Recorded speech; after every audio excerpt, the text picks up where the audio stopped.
ugu horeyn waxaan u mahadcelinayaa walaalaha noo yimid oo isugu jira agaasinka waxbarashada gobolka Banaadir, qaybta caafimaadka,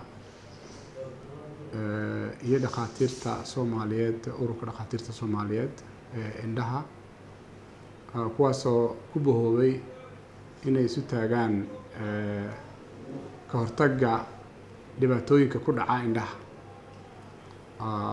oo barnaamijkan fiican lagu kormeerayo dugsiyada ka jira gobolka Banaadir, oo ujeedadiisuna tahay in screening loo sameeyo da'yarta Soomaaliyeed ee ku hawlan waxbarashada.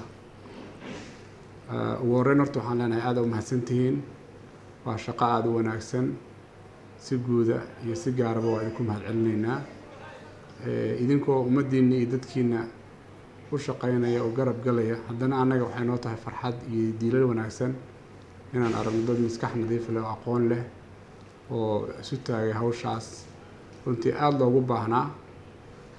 maxaa yeelay caado nooma ahayn in ardadeennu ay helaan screening ama baaritaan dhinaca indhaha ah si loo ogaado qofkan lixaadkiisa aragga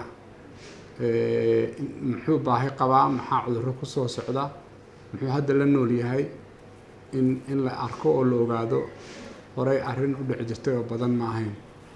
bal arrintaas waxaa dhacda kasoo horjeedkeeda in dad badan oo Soomaaliyeed cudurro aad u fudud oo wax ka qabashadooda ay sahlan tahay inay waxyeelo ku sameyso indhahooda. marka in arrintan waxaan leenahay waa arrin aad u wanaagsan, waa arrin u baahan in la sii horumariyo, la joogteeyo, waa arrin u baahan dadka arrintaas ku habboon in la gaarsiiyo. annagu si gaar ah waxaan maanta joognaa dugsiga indhoolayaasha Al-Nuur.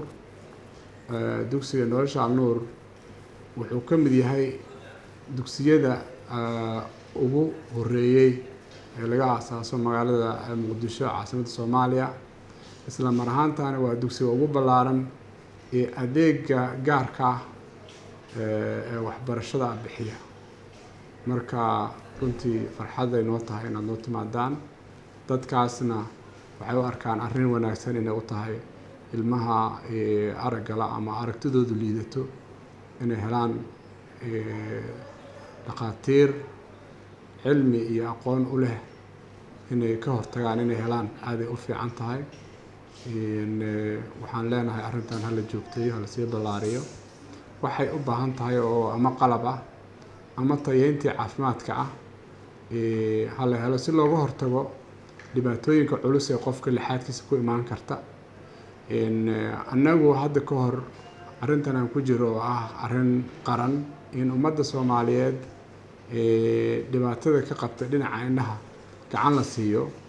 waxaa arrintan garwaaqsatay oo runtii jawaab fiican ka bixisay shirkadda isgaarsiinta Hormuud. marka shirkadda isgaarsiinta Hormuudna anoo munaasabadan ka faa'iideysanay waxaan leeyahay aad u mahadsantihiin, ilaahay fi miisaan xasanaadkum ha ku daro. guud ahaan ummadda Soomaaliyeed waxaan leenahay in la iskarabsado oo lagu daydo dadka wanaagga sameynaya, dhakhaatiirtaana laga faa'iideysto aqoontooda iyo khibradooda si ay u gaarsiiyaan cilmiga ay soo barteen ummadooda u baahan. iskuullada loo furo albaabada, la soo dhaweeyo, la garab galo, arrintaasna ay noqoto mid hal waqti ku filan ama hal waqti ku eg inaysan noqonin in la joogteeyo. taasaan ku celcelinaynaa. mar labaad agaasinka waxbarashada runtii dardar fiican iyo aqoon fiican soo kordhiyay, waxaan leenahay waa mahadsan tahay. guud ahaan gruubka la shaqeynaya iyo qof kasta oo gacan ka geystay mashruucan wanaagsanna waxaan leenahay ilaahay idinka ajirsiiyo. hada wabillahi tawfiiq. aad u mahadsantihiin.